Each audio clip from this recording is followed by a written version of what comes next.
Dan itu juga saya buktikan. Saya menikah, saya melamar dalam keadaan waktu itu tidak punya apa-apa, tidak punya pekerjaan apa-apa. Saya dari Jogja ngajar, lalu pulang ke desa, ke Cilacap, dan itu tidak punya pekerjaan apa-apa dan belum punya pekerjaan apa-apa. Kemudian melamar istri saya dan kemudian menikah, dan Allah memberikan jalan rezeki dari arah yang tidak disangka. Bismillahirrahmanirrahim. Assalamualaikum warahmatullahi wabarakatuh.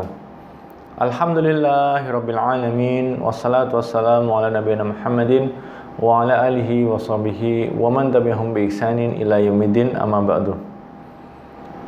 Video kali ini tentang 7 penyebab seseorang itu masih belum menikah atau masih lajang ya. Apa 7 sebabnya? Dan berikut juga kami berikan sedikit solusinya. Memang bukan solusi yang final, tetapi siapa tahu solusi yang kami tawarkan itu bermanfaat. Yang pertama, biasanya orang masih belum menikah karena terlalu banyak milih-milih. Jadi terlalu banyak mempertimbangkan. Sehingga ketika dia banyak memilih-milih, akhirnya malah tidak nikah-nikah. Datang orang ini, datang orang itu, dia lihat ini kurang ini, ini kurang itu, ini mungkin wajahnya menarik tetapi hartanya tidak ada, ini orangnya soleh tetapi ini dan itu. Jadi banyak kekurangan-kekurangan sehingga dia selalu menunggu dan menunggu yang sempurna, sementara usianya sudah semakin beranjak. Yang perempuan sudah 26, 27, 28, 29 sampai 30 tahun. Yang laki-laki sudah 35, 36, hampir 40 tahun. Tidak juga menikah karena apa? Terlalu banyak pilih-pilih. Ditawarkan orang tua, ditawarkan orang, ditawarkan om. Semuanya menawarkan, tetapi ini kurang itu, ini kurang ini. Akhirnya tidak nikah-nikah juga karena terlalu banyak pilih-pilih. Solusinya, sebaiknya pondasi dasar untuk menikah adalah dilihat agamanya. Asal orang yang datang, orang yang kita temui itu adalah orang yang soleh, orang yang agamanya baik, akidahnya baik, ibadahnya baik, karakternya baik, sudah menikah saja dengan dia. Walaupun barangkali dia tidak menarik, wajahnya tidak tampan, tidak cantik, atau kekayaannya tidak banyak, tidak masalah. Karena justru yang mengawetkan pernikahan, yang memberkahi pernikahan, yang membahagiakan pernikahan bukan wajah, bukan harta, tetapi adalah kesalehan dan kebaikan pasangan. Jadi jangan banyak terlalu pikir, jangan terlalu pilih-pilih, asal dia orang yang soleh, orang yang baik, insya Allah. Berdoa sama Allah, sholat istikharah, minta kemantapan pada Allah, musyawarah dengan orang tua, pilihlah orang yang baik, orang yang soleh. Jangan terlalu banyak milih-milih. Yang kedua, belum mendapatkan restu daripada orang tua. Banyak sekali seperti ini terjadi.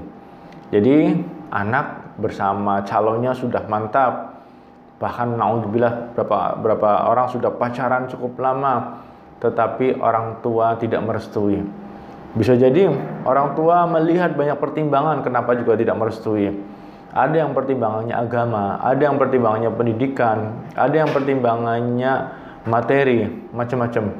Yang penting asal itu niat baik dari orang tua. Ya kita lihat dulu ya. Kalau memang orang tua belum merestuinya karena ganjalan masalah mungkin kemapanan, masalah harta, datangi orang tua, kemudian sungkem, minta maaf atas kesalahan, lalu kemudian diskusi pelan-pelan bahwasanya kalaupun kita belum mapan, insya Allah Allah yang Maha Pemberi rezeki, setelah menikah nanti Allah akan mencukupi selalu. Jadi sudah menjadi jaminan Allah bahwasanya Allah pasti akan mencukupinya. Atau pertimbangan apa lain dari orang tua yang mengganjal restunya, semuanya dikomunikasikan. Duduk bareng dengan orang tua, bicara dari hati ke hati, jelaskan tentang bagusnya pernikahan, keberkahannya, ibadahnya, kebaikannya. Juga jelaskan bahwasanya nanti bapak ibunya itu bisa menimang cucu insya Allah. jelaskan kebaikan-kebaikan menikah, lalu jelaskan juga tentang bahayanya kalau tidak segera-segera direstui untuk menikah. Tetapi ingat, semua dengan perasaan legowo, dengan perasaan sayang, dengan perasaan cinta, dengan kelemah lembutan, dengan ketundukan, dengan kerendahan hati, diskusi dengan orang tua. Insya Allah, Allah akan merestui. Dan juga jangan lupa selalu berdoa kepada Allah Subhanahu wa Ta'ala. Yang ketiga, kenapa juga belum menikah-nikah? Karena merasa belum mapan. Pekerjaannya, penghasilannya, belum punya rumah, belum punya penghasilan bulanan yang wah, belum punya macam-macam. Akhirnya tidak nikah-nikah juga. Mau melamar tidak pede karena pekerjaannya belum menarik dan sebagainya. Saya sarankan lupakan itu semua. Solusinya, mantapkan hati bahwasanya Allah lah yang maha pemberi rezeki. Berapapun penghasilan kita saat ini, kalau kita menikah, Allah pasti akan mencukupi. Bahkan biarpun kita punya anak banyak sekalipun, Allah pasti akan mencukupi. Karena Tuhan penjamin rezeki kita adalah Allah Subhanahu wa Ta'ala. Bukan pekerjaan kita, bukan diri kita, bukan siapa-siapa, Allah Subhanahu wa Ta'ala. Dan itu juga saya buktikan. Saya menikah, saya melamar dalam keadaan waktu itu tidak punya apa-apa, tidak punya pekerjaan apa-apa. Saya dari Jogja ngajar, lalu pulang ke desa, ke Cilacap, dan itu tidak punya pekerjaan apa-apa dan belum punya pekerjaan apa-apa. Kemudian melamar istri saya dan kemudian menikah, dan Allah memberikan jalan rezeki dari arah yang tidak disangka-sangka. Jadi mantapkan saja menikah, walaupun belum mapan, biarkanlah Allah yang memapankannya. Kemudian yang keempat, ini terganjal dengan kakak yang belum menikah. Artinya ada perasaan tidak boleh melangkahi kakak karena kakak belum menikah. Terutama sekali kalau kakaknya perempuan.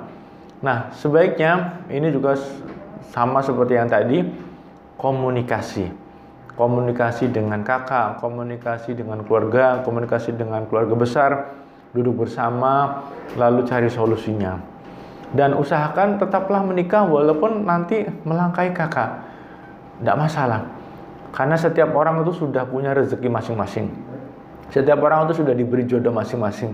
Jadi kalau sekarang kita menikah, siapa tahu tahun depannya itu kakak yang menikah. Ini terjadi juga pada diri saya menikah, kemudian tidak berapa lama kakak perempuan istri juga menikah esoknya, tahun berikutnya. Saya sendiri juga sudah dilangkahi oleh dua adik saya. Dan alhamdulillah setelah dua adik saya melangkahi saya juga menikah. Ini tidak masalah karena memang catatan takdirnya, catatan jodohnya itu saya dilangkahi dan saya juga melangkahi. Tidak masalah. Allah Subhanahu wa Ta'ala telah menentukan jatah rezeki masing-masing, jatah jodoh masing-masing. Yang penting jangan dijadikan alasan kakak belum menikah kemudian adiknya nggak boleh menikah. Sebaiknya jangan. Tetapi berikan restu, berikan kemudahan. Siapa yang memudahkan, Allah akan mudahkan. Nah, sebagai seorang kakak yang dilangkahi, tidak apa-apa. Saya pun dilangkahi 2 kali, tidak masalah. Harus legowo, harus lapang dada, harus lapang hati. Insya Allah semua ini ada kebaikannya. Jadi usahakan jangan jadikan kakak belum menikah sebagai alasan tidak menikah. Minta restu orang tua, minta restu kakak, tidak masalah. Insya Allah Allah berikan keberkahan. Lalu yang kelima, kenapa tidak juga menikah? Patah hati, trauma, belum bisa move on dalam bahasa anak mudanya sekarang. Jadi ketika terlalu sakit hati dengan yang lama, atau masih terlalu cinta dengan yang lama, tidak bisa melupakan, akhirnya tidak mau berkembang. Sementara orang yang kita cintai telah menikah dengan orang lain. Itu jangan seperti itu. Tetapi adalah masing-masing sudah punya rezekinya, masing-masing sudah punya jatahnya, jodohnya. Kalau dia tidak jadi istri kita, tidak jadi suaminya, ini adalah sudah digariskan oleh Allah. Tidak perlu diharapkan lagi. Yang sudah berlalu ditinggalkan saja, dilupakan, dibuang. Kita fokus ke depan, fokus ke masa depan. Cari orang-orang yang lembaran baru. Yang lama sudah ditutup saja. Jadi jangan merasa trauma, jangan merasa patah hati, tetapi langsung bangun hidupnya, bangkit hidupnya untuk menuju ke lembaran-lembaran hidup berikutnya. Yang lalu lupakan. Jadi jangan trauma, jangan patah hati, move on, lanjutkan hidup. Ibarat dulu ada namanya patah satu tumbuh 1000, apa namanya itu ya. Jadi jangan sampai kita itu terhalang dari menikah hanya karena masih sakit hati, masih trauma dan sebagainya. Itu yang kelima. Yang keenam, ini agak unik, gangguan jin. Di antara gangguan jin itu adalah menghalangi seseorang untuk bisa menikah, menghalangi seseorang mendapat jodoh. Jadi gangguan jin macam-macam ya. Salah satunya adalah terhalang punya jodoh, terhalang punya anak, puluhan tahun menikah tidak punya anak, terhalang pekerjaan, terhalang punya penghasilan, terhalang, terhijab atau terhalang dari kebaikan-kebaikan. Itu juga merupakan bisa jadi gangguan jin. Nah, solusinya ya ruqyah. Dengarkan audio ruqyah atau ruqyah dirinya sendiri, atau minta tolong orang yang bisa meruqyah untuk meruqyahnya. Kalau ada indikasi gangguan jin, insya Allah kalau jin itu sudah pergi, sudah tidak mengganggu dirinya, dia insya Allah akan bisa menikah. Jadi bisa terjadi ada jin yang menyukai dirinya, kemudian memblok dirinya, menguasai dirinya, sehingga siapapun yang ingin menikah dengannya tidak jadi. Ini juga kami sudah ketemu beberapa kasus orang-orang yang sampai usia sangat 36, 37 belum juga menikah. Ketika kami lihat dan ketika kami bacakan, ternyata memang ada gangguan jin di dalam tubuhnya, dan jin itu mengaku dia sangat mencintai orang ini sehingga dia tidak boleh menikah dengan siapapun. Jadi gangguan jin solusinya dengan ruqyah. Lalu yang ketujuh, selalu ditolak. Selalu gagal dalam ketika melamar, ditolak, tidak diterima. Saya kira solusinya adalah jangan menyerah, jangan putus asa, minta bantuan orang yang disegani, minta bantuan ustadz, minta bantuan kiai, para ulama, minta bantuan tokoh-tokoh yang baik yang disegani di masyarakatnya, minta bantuan untuk mencarikan. Karena kalau yang mencarikan atau yang melamarkan atau yang menghubungkan adalah orang yang tokoh seperti ulama, kiai, ustadz setempat, insya Allah calonnya itu agak sedikit melunak untuk menolak, karena dalam arti ini rekomendasi dari ustadz ini rekomendasi dari ulama ini. Tentunya orang yang selalu ditolak tadi harus introspeksi diri juga, kenapa dia ditolak, kenapa dia tidak diterima. Kalau ada sebab-sebab yang bisa diperbaiki, segera perbaiki. Misalkan sebabnya dia tidak pernah sholat, tidak pernah ibadah, suka mabuk, dia harus bertobat, perbaiki dirinya. Saya kira kalau kita orang soleh tidak mungkin ditolak. Kalau kita orang baik itu hampir susah untuk ditolak. Bahkan orang yang soleh itu selalu dicari-cari dan selalu diharapkan menjadi menantunya. Jadi teman-teman, ini 7 sebab kenapa orang tidak menikah-nikah dan solusinya. Tentunya ada sebab-sebab lain yang tidak bisa kami sebutkan. Saya harap ayo kita jangan sampai tidak menikah, jangan sampai sudah larut usianya juga tidak berkeluarga. Ini sangat berbahaya dan ini juga untuk kebaikan diri kita. Karena ibadah-ibadah yang dilakukan setelah menikah jauh lebih banyak. Banyak sekali ibadah-ibadah dan kebaikan yang dilakukan setelah menikah. Itu saja yang bisa kami sampaikan. Semoga bermanfaat, semoga berkah, semoga Allah berikan kebaikan kepada kita semua dan keluarga kita dunia akhirat. Demikian yang bisa kami sampaikan, kurang lebih mohon maaf. Allahumma shalli wa sallim wa barik ala Muhammad wa ala ali Muhammad. Billahi taufiq wal hidayah. Wassalamualaikum warahmatullahi wabarakatuh.